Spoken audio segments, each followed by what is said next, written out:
vauhtiin. Tarmo Reunanen, Nyman. Kiekko ristikulmana Fontaine perään.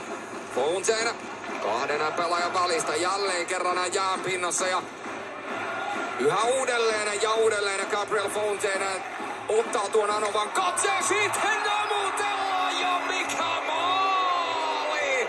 Radek Oblíček tarjoilee vielä takatolpille ja nyt kyllä KK namuttelee Miska Kukkoselle maalina ja tämä on herkkua.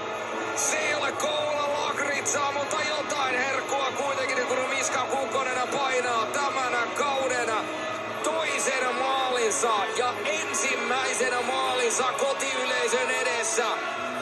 Katsokaa vielä, Ben Tardif, Radek Oblíček, Miska Kukkonen ja Christopher Gibson katselee, että nyt tulee pojat sellaisella tahdilla syöttöä vasemmalta oikealle ja oikealta vasemmalle, että tässä ei ennetä yhtään minnekään.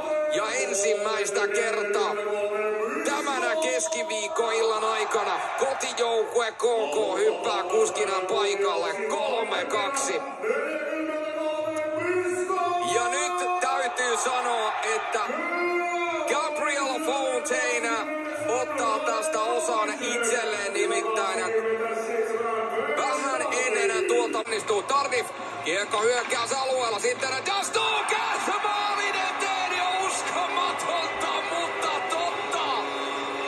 Täysin absurdia, käsittämätönä peli on Kouvolassa käynnissä. Radek Oblíček tasoittaa pelinä 4-4, kun 46 sekuntia jää pelikelloon aikaa.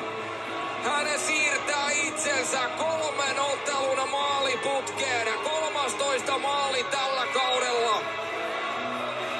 Ja KK tasoittaa pelin 4-4. Charles-Edouard Daston, Radek Oblíček.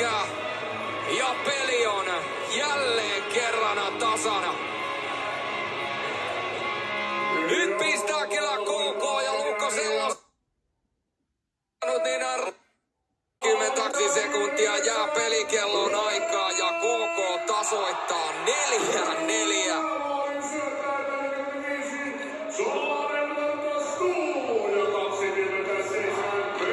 Heija! Ja Ilomäki varastaa sitten lopulta sen viimeisenä korkeimmana korokkeena nimenomaan ratkaisijana, niin saman hengenvetoon on kyllä todettava Sebastian Repo. Niin monta kertaa kun on tuli todettua, mies painoi tänään 2+2 taululla ja tietysti KK:lta ykköskentällinen kollektiivisesti onnistui ja Daston tänään 1+2 ja Ben Tardif 0+3, Radek Oblíček 0+3, Radek Oblíček 1+2, joten siinäpä niitä onnistujia on. Ja nyt täytyy tietysti ihan katsoa, että onko tuo yksi maali sieltä vielä, onko sieltä vaihdettu syöttäjää. On siellä Ilomäellä kyllä. Ilomäellä on ne kaksi syöttöä edelleen, joten Ilomäki tänään 1. Äptikin tänään 1+1, joten siinä Lukon onnistujat tähän peliin. Maaleja syntyi peräti 9 kappaletta. Niistä saatiin nauttia komeita osumia. Upeita yksilösuorituksia, toki myöskin on useampi maali syntyi ihanaa puhtaista virheistä ja kaveri sitten rokotti puolina toisinaan, mutta näinhän se jääkiekkopelissä menee ja lopulta ajassa 63-23 nähdään näin se viimeinen ja ratkaiseva maali, kun Arttu Ilomäki